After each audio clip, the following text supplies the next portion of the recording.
अस्सलाम वालेकुम दोस्तों, हसनैन अली बात कर रहा हूँ।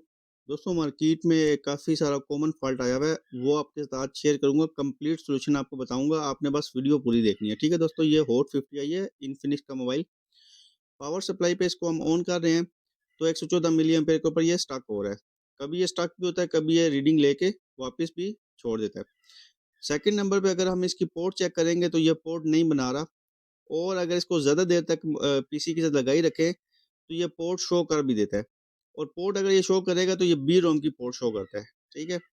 और पीछे ये वेबसाइट ओपन है, वर्ल्ड जीएसएम वेबसाइट है और ये बहुत अच्छे दोस्त हैं हमारे, इनकी वेबसाइट है। अगर आपको किसी किस्म का कोई भी टूल चाहिए हो तो आप इनकी वेबसाइट से परचेज़ कर सकते हैं, ठीक है? अभी ये जो फ़ॉल्ट मैं आपके साथ शेयर करना चाह रहा हूँ, ये बोर्ड के ऊपर जो इसकी मेमोरी लगी हुई है, वो मेमोरी का पहले नाम देख लें और मेरे पास एक अलग से मेमोरी पड़ी हुई है यहाँ पे, उसका भी नाम आप देख लें, ठीक है? और उसके ऊपर नंबर लिखे होते हैं, नंबर के अंदर चेंजेज़ होती है, मेमोरी का नाम एक ही होता है। ठीक है? अगर एक सेम ब्रांड हो, नाम एक ही होगा, नीचे सीरियल नंबर चेंज होते हैं। अभी ये दोबारा आप देख लें, बोर्ड के ऊपर जो मेमोरी लगी हुई है, वो ये वाली है और जो मेरे पास अलग से मेमोरी है, वो ये वाली है। ठीक है? सीरियल नंबर चेंज है इन दोनों के। तो अभी ये जो फ़ॉल्ट है, ये बहुत कॉमन है और बहुत सारा सर्कुलेट कर रहा है पूरे यानी कि सिस्टम के अंदर ये फ़ॉल्ट, लेकिन काफ़ी सारे दोस्त तो अल्हम्दुलिल्लाह काम कर रहे होंगे जो अच्छे लेवल पे हैं और जो थोड़े से वीक हैं, वो इस फ़ॉल्ट के अंदर काफ़ी सारी अवाम फँस रही है। तो मैं आपको इस फ़ॉल्ट के कंप्लीट सॉल्यूशन बताऊँगा। आपने वीडियो पूरी देखनी है तो आपको एक नया कॉन्सेप्ट समझ आ जाएगा। ठीक है दोस्तों? जो लोग ईएमएस का काम करते भी हैं और जो नहीं भी करते, दोनों ने ये वीडियो कंप्लीट देखनी है। अभी यहाँ से हमने मेमोरी चिप जो है वो उतार ली है और इसको अभी हम यहाँ पे बॉक्स के अंदर लगा के चेक कर रहे हैं फ्लैश 64 के अंदर, ठीक है? इसने देखें सक्सेसफुली इसको कनेक्ट कर लिया है मेमोरी चिप को और कनेक्ट करने के बाद यहाँ पे आप देख सकते हैं, इसने इसका फार्मवेयर वर्ज़न जो है वो भी कंप्लीट शो करवा दिया है। यहाँ पे इसकी हेल्थ जो है वो भी बिल्कुल ओके है और इसका यहाँ पे जो कॉन्फ़िगरेशन है वो भी बिल्कुल ओके है और इसका यहाँ पे देख सकते हैं प्राइमरी जीपीटी जो जनरल पार्टीशन टेबल है वो भी ओके है, सेकेंडरी भी ओके है। और यहाँ पे आप देख सकते हैं इसकी रोम्स जो हैं वो भी कंप्लीट अलाइव हैं, ठीक है? तीनों रोम्स। अभी ये जो मेमोरी थी ये वो वाली थी जो हमने बोर्ड से उतारी है, ठीक है? अभी यहाँ पे जो मैं इंस्टॉल कर रहा हूँ ये वो वाली मेमोरी है, आपका टाइम बचाने के लिए सारी जो शॉर्ट वीडियो मैं बना रहा हूँ, तो इसकी अभी जो मेमोरी इंस्टॉल कर रहा हूँ ये वो वाली मेमोरी है, जो मैंने यूज़र से आपको चेक करवाई थी। अभी इस मेमोरी के अंदर मैंने सिर्फ़ फ्लैश फ़ाइल लगाई है, ठीक है? क्योंकि इसकी अपनी जो मेमोरी थी वो हमें फ़ाइल कंप्लीट रीड नहीं करवा पा रही, ठीक है? ये अपनी मेमोरी थी जो यूज़र से मैंने उठाई हुई है और ये वाली मेमोरी ने ना सिक्योरिटी का बैकअप हमें दिया है और ना ही इस मेमोरी ने फ़ाइल रीड करवाई है प्रॉपर।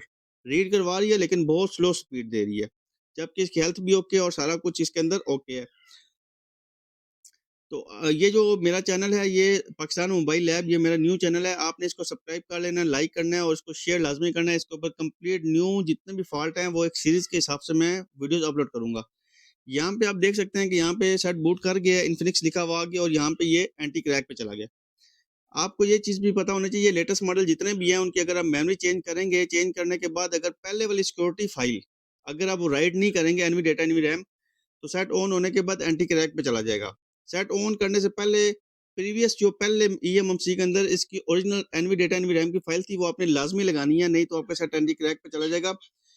मेरे केस के अंदर पिछली जो ईएमएमसी है उसने मुझे फ़ाइल रीड ही नहीं करवाई, एनवी डेटा, एनवी रैम की फ़ाइल जो थी वो करप्ट थी। इसलिए सेट की मेमोरी चेंज करने के बाद एंटी क्रैक पे चला गया। अब ये एक और मॉडल है मेरे पास, ये इन्फिनिक्स 040, ये एक इस्लामाबाद से शॉपकीपर लेके आया भाई। उसने इसके ऊपर कंप्लीट काम किया और उसने कहा कि सर ये सेट बूट नहीं कर रहा, बहुत सारा काम किया इसके अंदर। अभी इसके अंदर भी यही चीज़ है कि इसके अंदर जो यूएफएस ये वाली लगी हुई है, जो इंस्टॉल हुई है, ये मैंने न्यू लगाई है।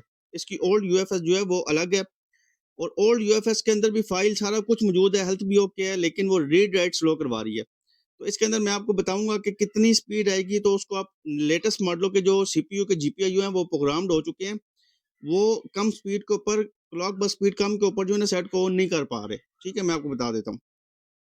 अब ये सेट को हमने ऑन किया, इसकी पुरानी यूएफएस ने हमने सिक्योरिटी का बैकअप नहीं दिया। इस वजह से ये वाला जो सेट है, ये भी रिबूट करके एंटी क्रैक पे चला जाएगा। ठीक है? तो ये 2 सेटों की मैंने आपके सामने एक एग्ज़ाम्पल पेश की है। एक में ईएमएमसी लगी हुई है और एक में यूएफएस लगी हुई है।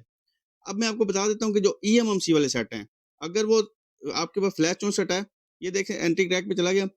अगर आपके पास फ्लैश 64 है, तो अगर 30 एमबी से ऊपर स्पीड आ रही है, तो वो वाले मेमोरी जो है ना सेट ऑन करवा पाएगी, ठीक है? और अगर यूएफएस है तो 120 एमबी से ऊपर स्पीड आ रही है रीड राइट स्पीड, तो आपका सेट ऑन होगा, नहीं तो वो सेट को ऑन कराने के काबिल नहीं है वो मेमोरी लेटेस्ट सीपीयू के ऊपर, ठीक है? सीपीयू लेटेस्ट मिला दिया है कि सीपीयू बेशक 6765 ही क्यों ना हो, लेकिन उसके जीपीआई इन्होंने अपग्रेड कर दिए सॉफ्टवेयर के थ्रू, ठीक है? तो सिर्फ मेमोरी की अब हेल्थ चेक नहीं करनी है, आपने उसकी रीड राइट स्पीड भी चेक करनी है। तो अगर रीड राइट स्पीड स्लो दे रहा है, तो वो मेमोरी उस सेट को ऑन नहीं करवाएगी, ठीक है? तो यही आज का सॉल्यूशन था। आपने लाज़मी वीडियो लाइक करनी है, ठीक है दोस्तों? अल्लाह हाफ़िज़।